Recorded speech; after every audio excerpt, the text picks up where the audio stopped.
So, dann machen wir zu. Ein letztes Mal. Ja. Knöpfchen gedrückt. Bye bye, Sir. Bye. Tschüss, das war's. Der letzte Flug der Boeing 767. Nach über 30 Jahren. Es geht dann eine Ära zu Ende. Ich glaube, die Wehmut kommt dann und die Trauer dann, wenn wir dann hoffentlich pünktlich in Frankfurt sind.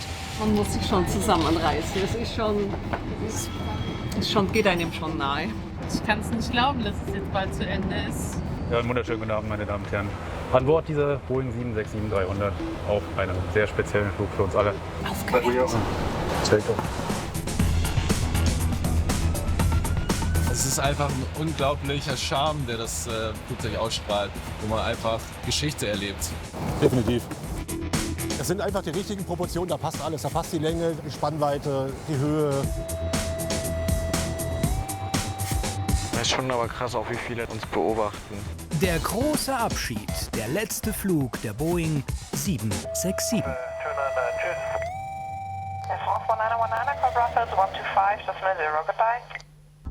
Der Flughafen, ein Ort voller Emotionen. Menschen weinen beim Abschied oder jubeln beim Wiedersehen. Auch Piloten und Flugbegleitern kommen die Tränen, wenn ihr Lieblingsflieger Frankfurt verlässt.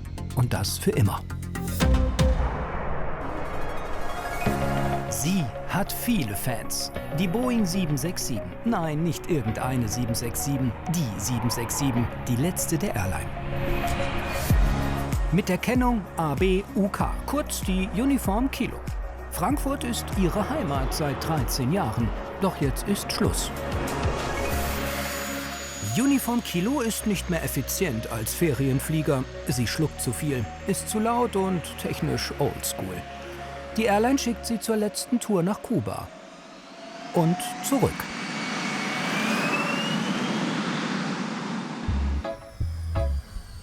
Zehn Stunden später. Havanna, Airport International, José Martí. Uniform Kilo hat ihren Auftrag pünktlich erledigt. 240 Passagiere sind im Urlaub angekommen. Jetzt tritt sie an zu ihrem letzten Start in Kuba. Ihre Crew. 3 Piloten, 7 Flugbegleiterinnen. Die meisten kennen die Uniform Kilo, sind oft mit ihr geflogen. Heute ist ihr letzter gemeinsamer Flug. Für Kapitän Thomas Friedrich und seine Kollegen Zeit, Abschied zu nehmen.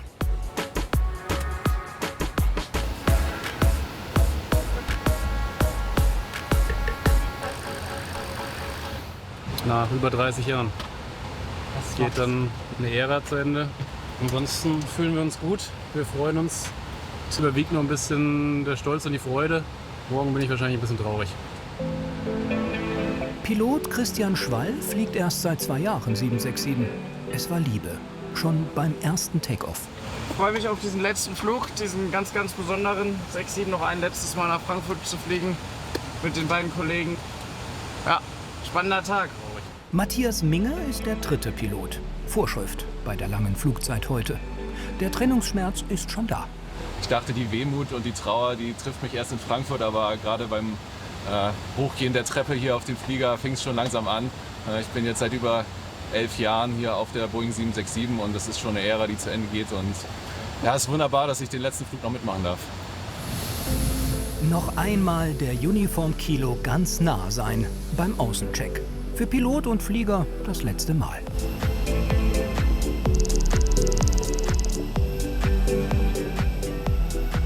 Die 767 und Thomas Friedrich. Seit 11 Jahren unzertrennlich. Die Boeing 767 war mein erstes und bisher einziges Langstreckenflugzeug. Das heißt, das war so ein bisschen das Tor zur Welt für mich.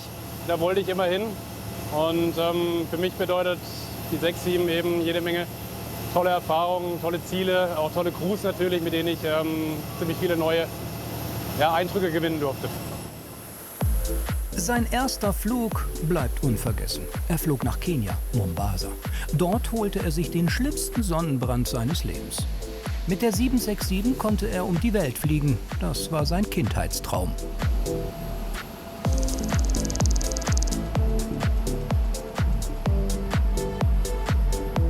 Die 767 hat ihn nie im Stich gelassen. Sie ist zuverlässig mit Seilzug und analogen Instrumenten. Heute im Flugzeugbau nicht mehr vorstellbar, sagt der Kapitän. 245 Passagiere haben den Abschiedsflug gebucht. Doch nicht alle können mit. Wir haben leider 38 Passagiere, die nicht mitkommen, weil da irgendwas schiefgelaufen ist beim Abholen in Varadero. Und da ist jetzt ein Bus erst losgefahren und der würde erst hier in 3 bis 4 Stunden ankommen. Und dann würden wir hier ziemliches Delay machen. Das machen wir nicht. Das ist schade für die Leute, aber es ist auch nicht unsere Schuld gewesen heute.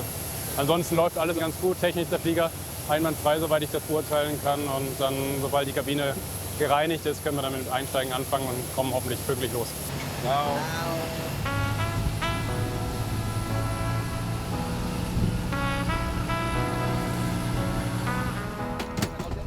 Karin Hohl ist Kabinenchefin. Seit 32 Jahren fliegt sie 767. Ja, das Gefühl ist natürlich ein bisschen wehmütig, würde ich mal sagen. Es ist, jeder Handgriff ist der letzte, den man so jetzt eigentlich macht, wie man es gewöhnt ist und gewöhnt war. Und wenn man sich das bewusst macht, dann ist das schon ein großer Gedanke, muss ich sagen. Aber egal, jetzt ist erstmal Stress angesagt, um wirklich alles da zu haben, wo es sein soll. Und dann wird es ruhiger und dann kommen auch die Gedanken. Ihren ersten 767-Flug hat auch sie nicht vergessen. Malediven 1993. Ein großer Fisch beißt ihr in den Zeh. Die Schmerzen tagelang. Kurz danach ihr schönster Flug. Auf einer 767 lernt sie ihren Mann kennen. Damals Co-Pilot. Ihre Tochter ist auch Flugbegleiterin. Noch. Sie will Pilotin werden.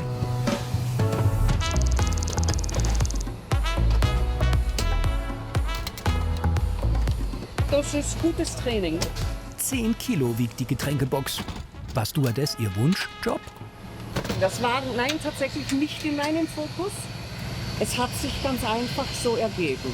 Aber es hat sich perfekt so ergeben. Also ich möchte keinen Tag missen. Naja, vielleicht gibt es mal den einen oder anderen Tag, wo man sagt, den hätte man sich jetzt auch sparen können. Aber im Grunde genommen ist es ein super Job. Also es ist nichts, wo ich sage, ich möchte mit irgendjemand anderen tauschen. Das, was ich mache, das finde ich genau richtig. Sir, one more here. 600 Essen, Teller, Tassen, Gläser und Getränke. Nichts darf heute fehlen auf diesem besonderen Flug. Nach einer Stunde ist alles verstaut. Sind alle da? Alle da? Hallo, 1, 2, 3, 4, 5, 6. Zeit fürs Crew-Briefing. Angelina? So, dann nochmal offiziell herzlich willkommen zum letzten 767-Flug Richtung Frankfurt. Euch geht's gut? Wunderbar. Ja. Wir fliegen 8 Stunden 50 zurück nach Frankfurt in der Uniform Kilo. Das ist das einzig verblühende Flugzeug, was wir jetzt noch haben. Technisch ist das soweit in Ordnung. Wir starten jetzt hier in nordöstliche Richtung raus übers Wasser. Dann geht es über die Keys weg nach Miami und dann raus auf den Atlantik. Dort könnte es dann nach 4 Stunden mal anfangen, so ein bisschen zu wackeln, ja, für eine halbe Stunde. Habt ihr noch irgendwelche Wünsche, Anliegen für den letzten Flug? Nein? Habt ihr noch was? Nein. Nee.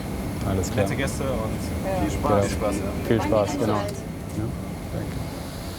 Die Passagiere, fast nur Urlauber. Schönen guten Abend, hallo. Aus Deutschland, Spanien und Italien. Hallo. Ja, rechts rum. Unter ihnen viele Boeing 767-Fans.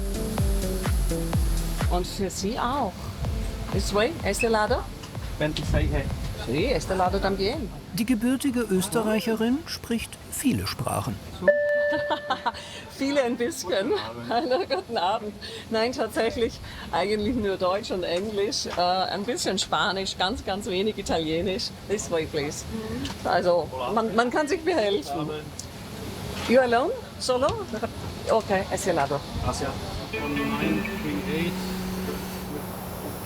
Also wir stehen in Havanna auf der Position 2 Alpha.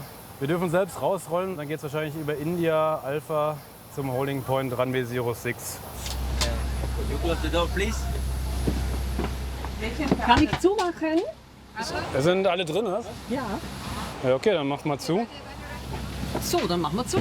Ein letztes Mal erstmal hier. So, Knöpfchen gedrückt. Bye bye, Sir. Bye. Bye. Have a nice flight. Thank you. Ja, fühlt sich gut an. Einmal Kraftanstrengung.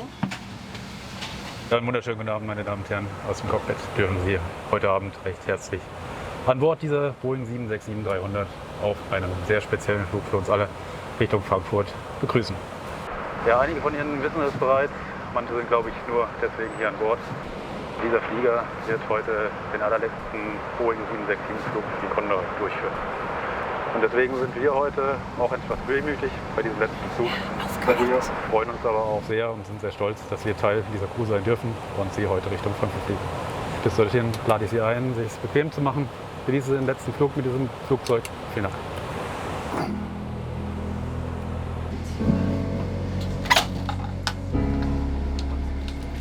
So, dann geht's jetzt los. Ja, werte Fluggäste, auch ein herzliches Willkommen von der Kabinenbesatzung. Es ist eine ganz besondere Ehre, zusammen mit Ihnen diesen Flug nun nach Frankfurt zu begleiten. Diese treue und verlässliche Seele, Uniform Kilo, so nennt sich dieses Flugzeug. Ja, so wünsche ich Ihnen und speziell meiner Kabinenbesatzung einen ganz besonderen Flug mit sehr vielen kleinen Handgriffen, die wir heute zum letzten Mal tätigen werden. Einen schönen Flug Ihnen ein.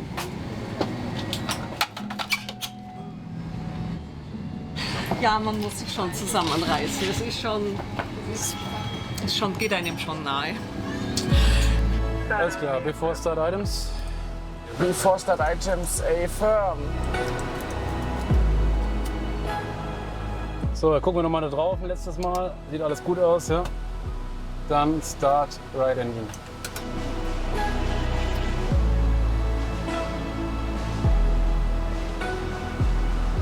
Start Left Engine.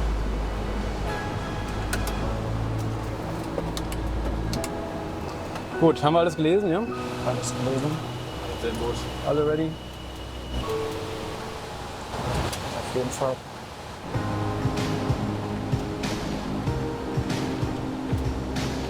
Okay, left side. Clear right side. Tschüss.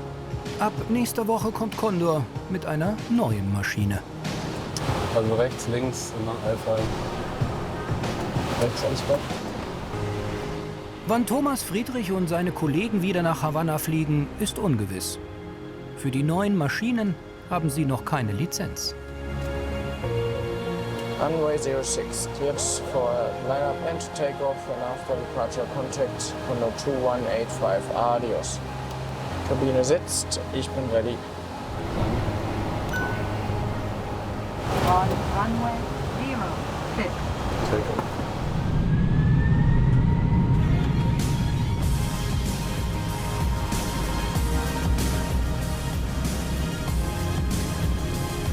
Select Enough.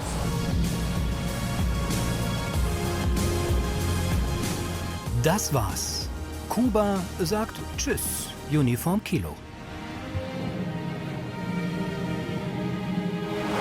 Release Cabin Crew. Cabin released. Noch 8,5 Stunden bis Frankfurt. Rückblick. 2 Wochen zuvor in Frankfurt in der Condor Technikhalle.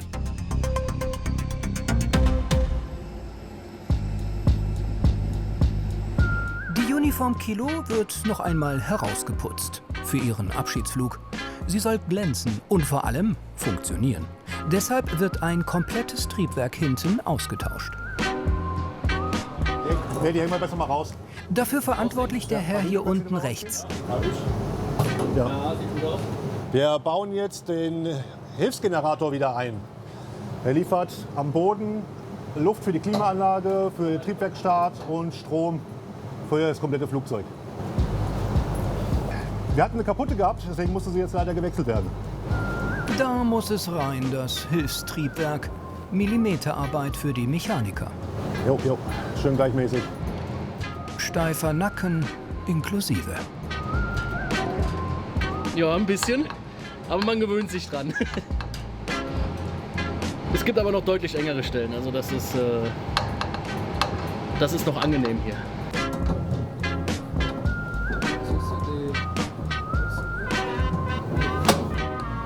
Das passt? Da zieht er rein, Ja. ja.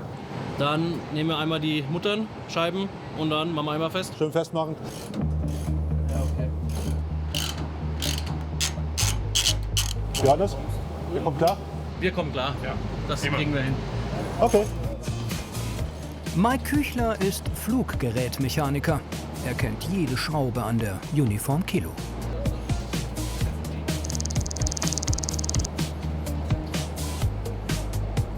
Die 6-7 liebe ich einfach. 55 Meter lang, 48 Meter breit, 16 Meter hoch, ein halbes Fußballfeld. Das ist mein Herzblut. Das ist mein Flieger, mit dem ich groß geworden bin. Das ist mein Flieger, da habe ich meinen Checkout drauf gehabt. Das ist jetzt in meiner Condor-Geschichte 16 Jahre. Die Uniform Kilo hat ihren sogenannten A-Check, so ähnlich wie eine Vorsorgeuntersuchung im Alter.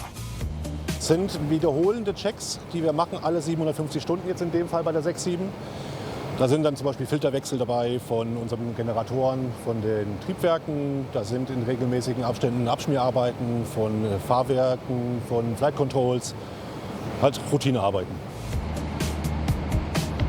Ja, unsere 6-7. Uniform Kilo hat 245 Sitze, aber ein Klo weniger.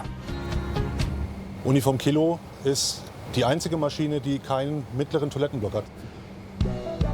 Dafür aber vorne und hinten und in der Mitte statt Klositze 6x Eco-Sitze. Bringt mehr Geld, dachte sich der Vorbesitzer. April 1999. Der Erstflug der Uniform Kilo. 12 Jahre fliegt sie für eine italienische Fluggesellschaft. Sogar der Papst soll mit ihr gereist sein. Sommer 2011. Ciao, amore mio. Scheidung, Umzug, Uniform Kilo geht zur Condor. Ihr gehören damals die meisten 767 in Europa, 20 Maschinen. In der Condor-Ehe wird Uniform Kilo 4-mal neu lackiert, vom Sunny Heart bis Günther Kastenfrosch. Jetzt ist sie 25 Jahre alt und in den Pflegehänden von Mike Küchler, Mechaniker aus Leidenschaft. Mein Schlüsselerlebnis war mit 6 Jahren mit meinem Opa eine Fahrradtour gemacht. Wir waren, glaube ich, 3 Stunden unterwegs gewesen und 50 Meter bevor wir wieder zu Hause waren, habe ich nach oben geguckt, habe gesagt, Opa, guck mal, ein Flugzeug, und bin gegen einen Laternenpfahl gefahren. Deswegen, ich am Weinen gewesen, Fahrrad kaputt, aber das war so, ich denke mal, so der Knackpunkt. Und es hat ja im Endeffekt auch funktioniert. Zwar über einen Umweg, über die Deutsche Bahn, war anschließend bei der Luftwaffe gewesen und bin dann 2008 bei der Condor Technik gelandet. An Tornados hat er geschraubt, später an Boeing 737-Fliegern und seit 16 Jahren an der 767. Demnächst an den neuen Maschinen. Der Nachfolger der Uniform Kilo, der Airbus A330 Neo. Sparsamer, leiser, mehr Sitzplätze, mehr Reichweite und mehr Toiletten.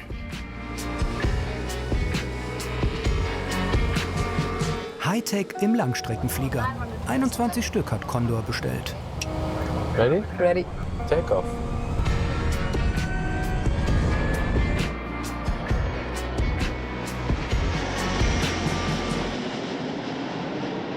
Alleine für den 330 mussten wir 2 Monate lang die Schulbank drücken, hatten dabei 8 Prüfungen geschrieben. War noch ein Practical dabei gewesen von einer Woche. Also das ist nicht ohne.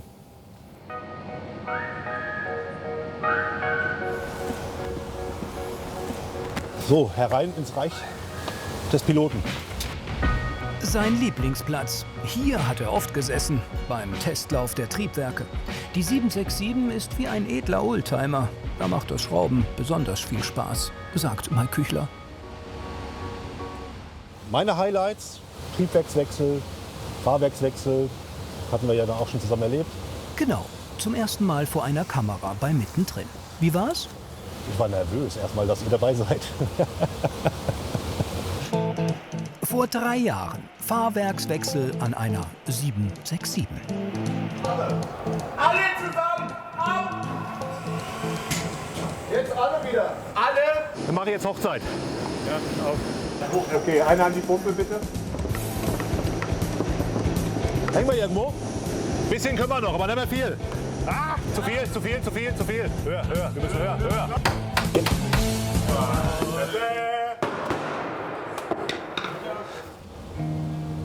Doch diese Zeiten sind jetzt vorbei. Ja.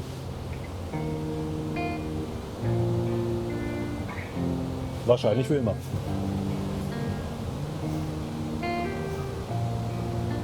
Ja.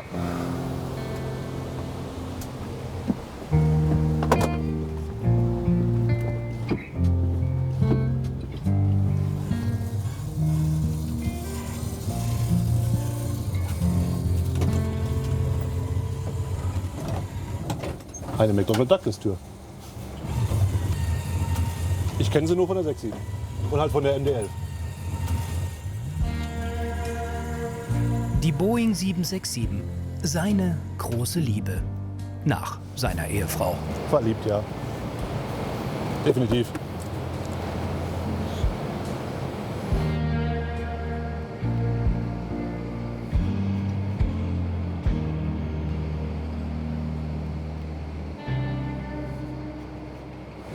Es sind einfach die richtigen Proportionen, da passt alles. Da passt die Länge, da passt die Spannweite, die Höhe. Es ist einfach ein schöner Flieger. Aber alt. Der A-Check ist abgeschlossen. Uniform Kilo muss zum Terminal. Ein Schlepper wird sie gleich abholen. Zeit, Abschied zu nehmen.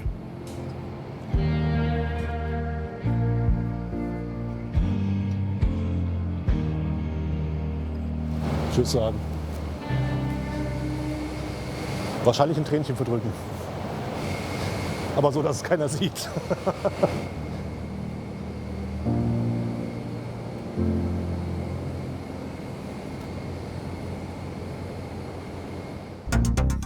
Zurück zum letzten 767-Flug von Kuba nach Frankfurt.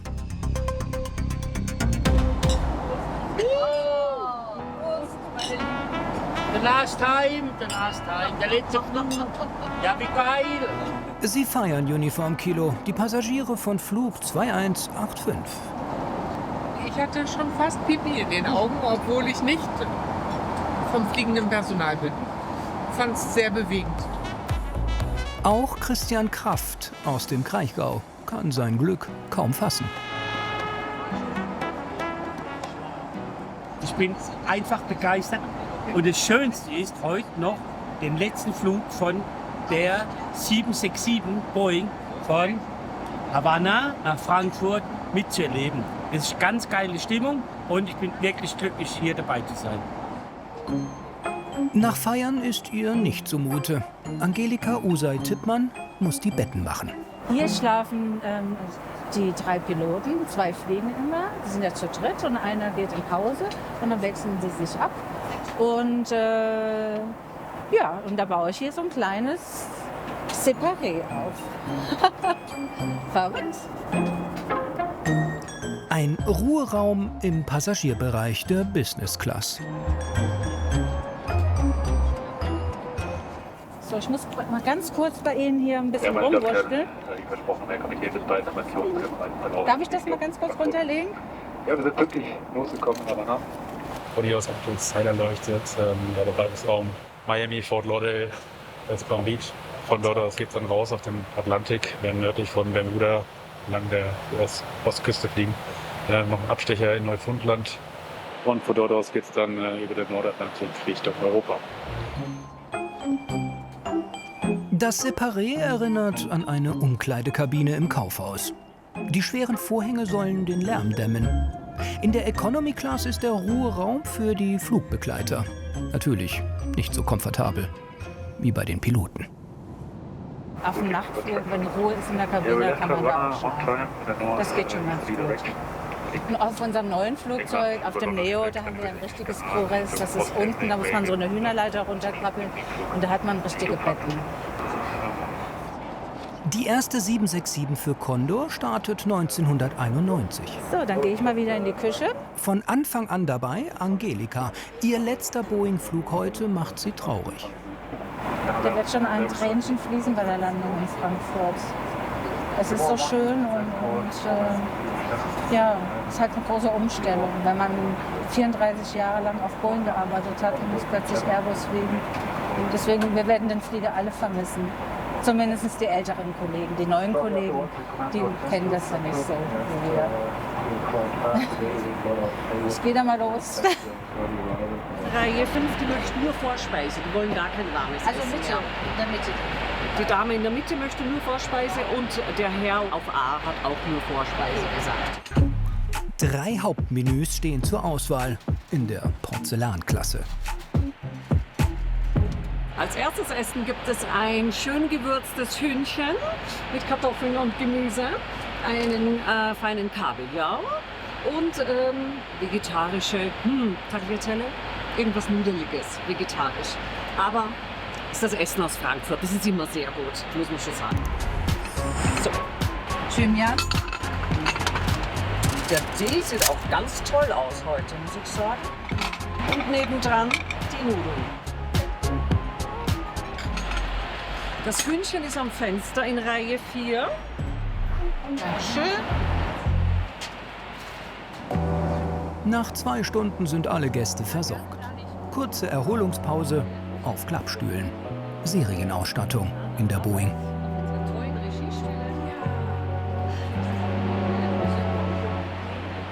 Es gehört zu 6, 7, das wird zusammengeklappt, in den Schrank gestellt und nach dem Service rausgeholt und dann setzt man sich dahin und kann sich toll unterhalten, weil lesen dürfen wir ja nicht an Bord. Aber wir unterhalten uns gern. Noch 6 Stunden bis Frankfurt. Die 767 ist kein schneller Flieger. Doch auf ihrem letzten Flug gibt die Uniform Kilo alles.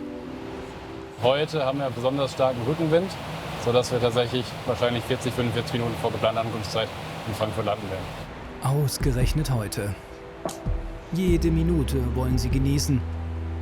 Jetzt sind es schon 45 weniger.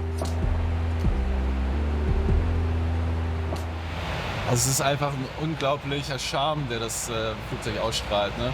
Und auch, dass man weiß, wie alt im Prinzip dieser Flieger ist und wie lange er schon unterwegs ist und welche Länder und Ecken der Welt er schon gesehen hat. Also das ist einfach ein Gefühl, was wenn man hier drin sitzt, wo man einfach Geschichte erlebt. Ne? Was du hier siehst, ist vielleicht alt, aber verlässlich. Und genau das fasziniert mich. Also man fühlt sich auf dem Flieger heimisch, man fühlt sich wohl. Einfach ein schöner Flieger. Und so hat man auch klassisch in der Flugschule das Fliegen gelernt, mit Eieruhren, wie man in der Flugschule dazu sagt. Und man freut sich jetzt auch auf das Neue, auf dem Airbus, das voll Digitale. Aber hier ist es halt back to the roots, das klassische Fliegen. Ohne digitalen Schnickschnack geht es dann doch nicht, sagt Karin Hohl und versucht, das Kabinenlicht zu dimmen. Das ist also sozusagen über dieses Moodlight schon seit Jahren die tolle Möglichkeit, es wurde hier drauf gespielt, verschiedene Lichtszenarien zu machen. So einen langsamen Morgenröte machen oder Sonnenuntergang, Sonnenaufgang. Hier, das ist das, was wir früher hatten. Da konntest du nur weißes Licht von ganz finster auf ganz hell machen. Es hat Schalter, es hat Knöpfe, es hat eine Beschreibung. Jetzt ist Schlafen angesagt.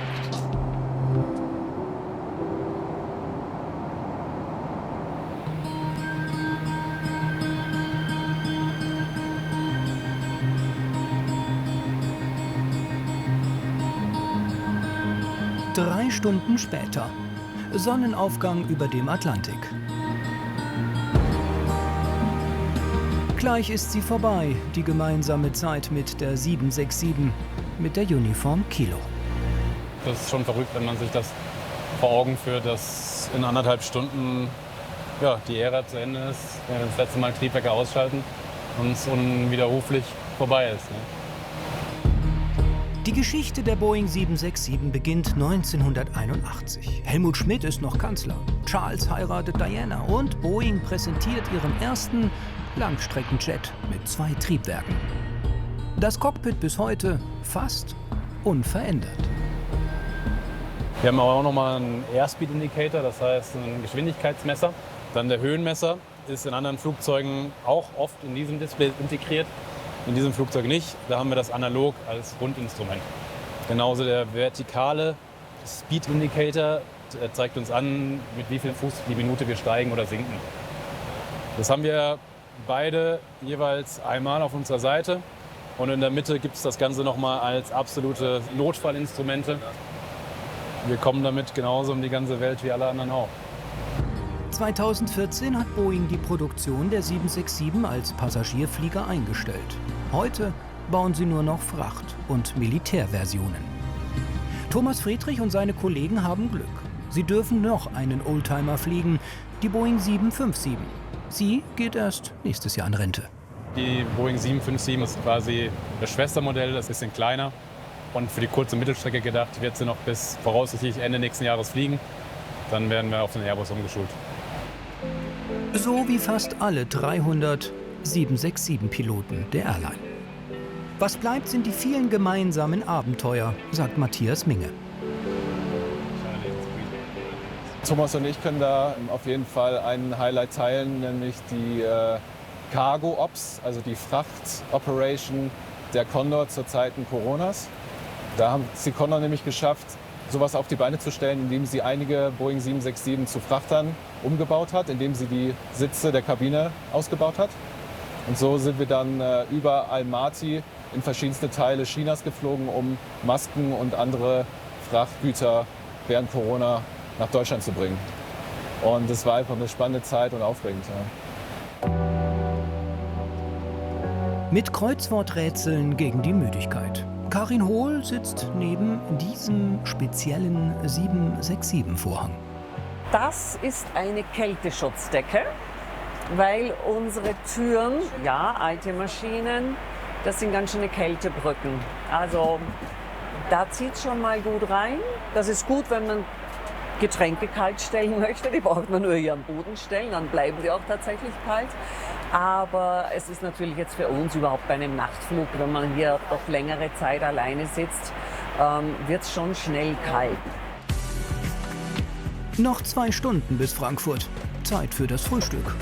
Der letzte Service an Bord.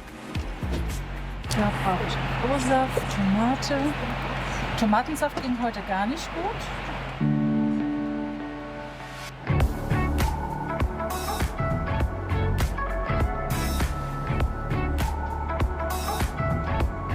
Morgen.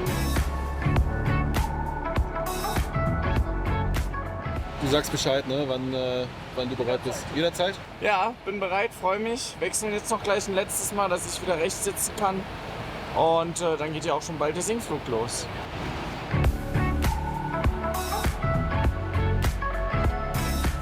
Christian Schwall übernimmt wieder als Co-Pilot. Matthias Minge unterstützt seine Kollegen.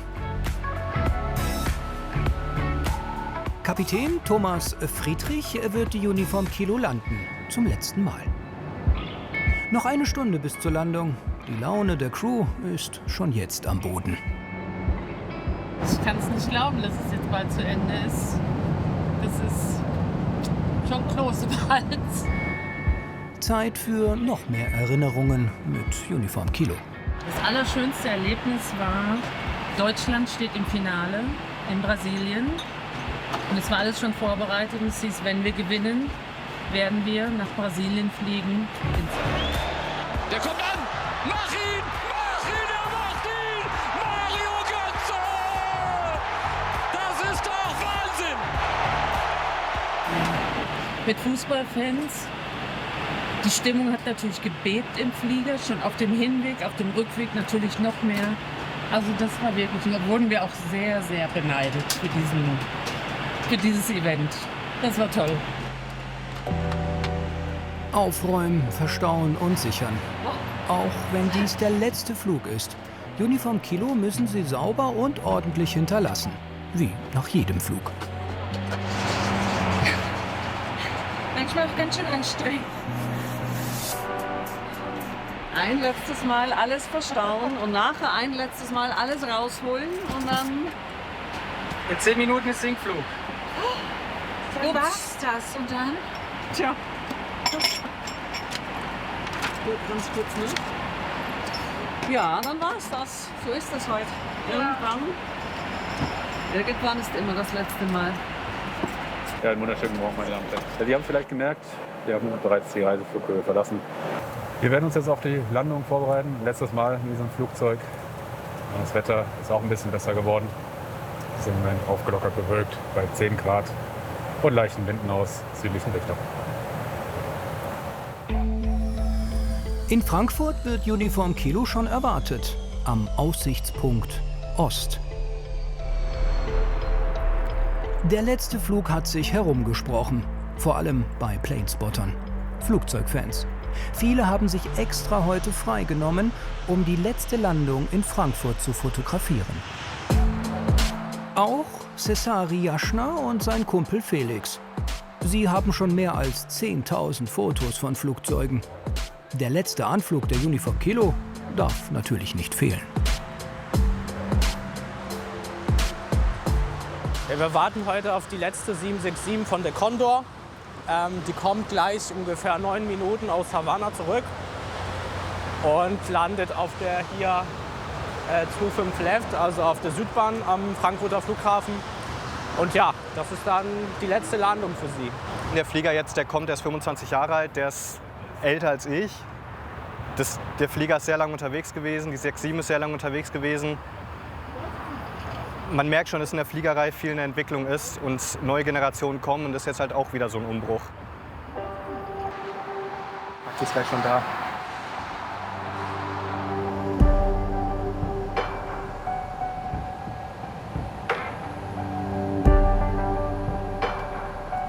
One drone to go.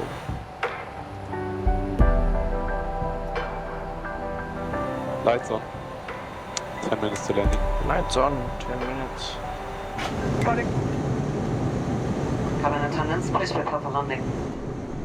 Cabin is ready. Wunderbar.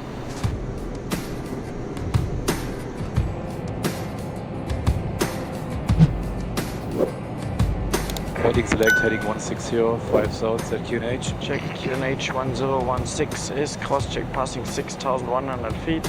Kapitän Friedrich schaltet den Autopiloten aus. Viel Spaß. Die letzte Landung macht er natürlich per Hand. Bravo Tower, Gute, Condor 185, established ILS 25 left, 10 miles. Gute, Condor 185. 25 left, clear to land, roll-log Mike 23 approved, Condor 185. Ups, eine Höhe. 1000 feet stabilized. Approaching 25 left. 500.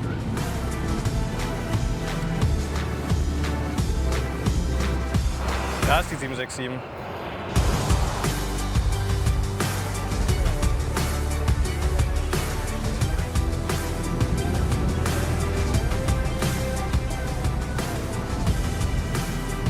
$200. 50, 40, 30, 20, 10, 5. Echo speed, pick up. Um 12:11 Uhr endet die Geschichte der Boeing 767 bei Condor. Schön gemacht. Danke. Ja, wunderbar. Dann können wir noch reinfahren. Ja, liebe Uniform Kilo, danke, dass du uns noch einmal durch die Nacht sicher nach Frankfurt gebracht hast. Die Condor sagt Tschüss, Bye-bye und Farewell.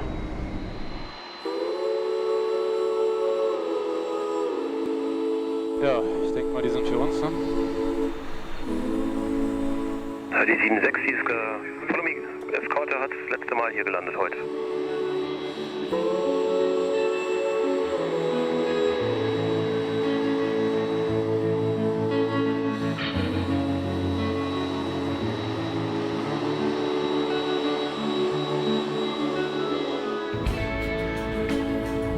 Aircraft passing the maintenance November 8, link 4, Portugal.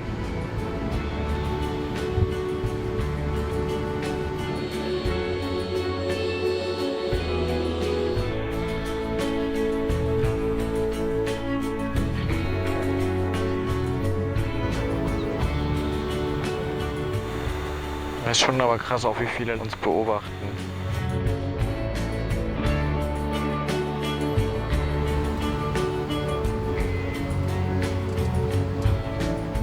Ich rolle einfach nochmal eine Runde. Oh, so schön. Okay, left side. Okay, right side.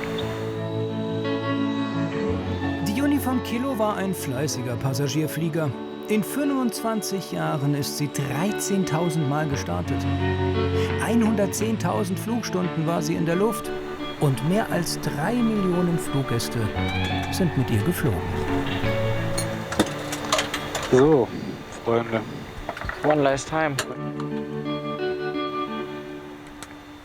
Gut. Das war's. Das war's. Das war's. Vielen Dank.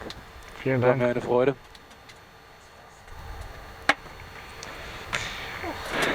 Gänsehaut, ey. Gänsehaut.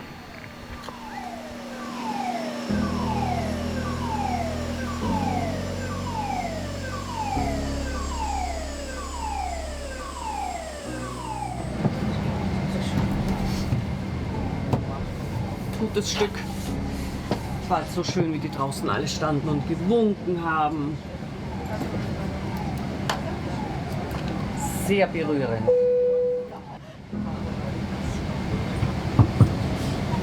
Na denn, ein letztes Mal hier beziehen.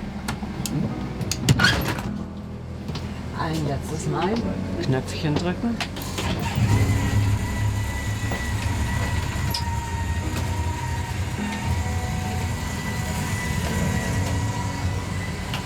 Danke. Dann dürfen Sie aussteigen. Auf Wiedersehen. Ja. Bis zum nächsten Mal im Genau. Sommer. Tschüss. Tschüss.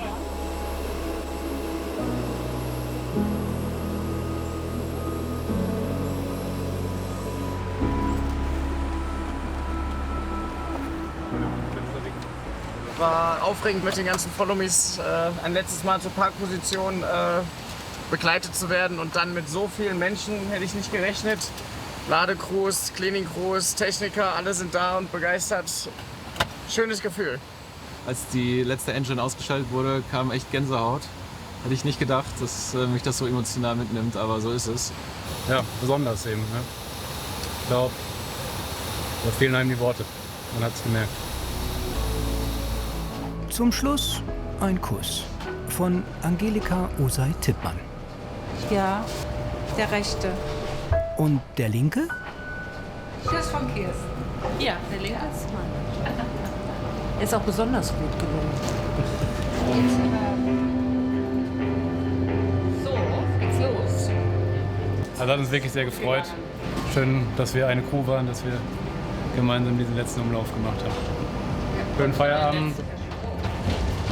Karin Hohl und ihre Kolleginnen fliegen schon ab nächster Woche im neuen Airbus A330 Neo.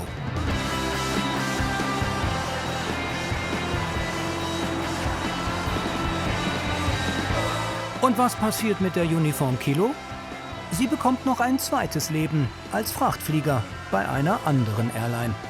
Dort wird sie noch ein paar Jahre fliegen, bis sie dann endgültig in Rente gehen darf.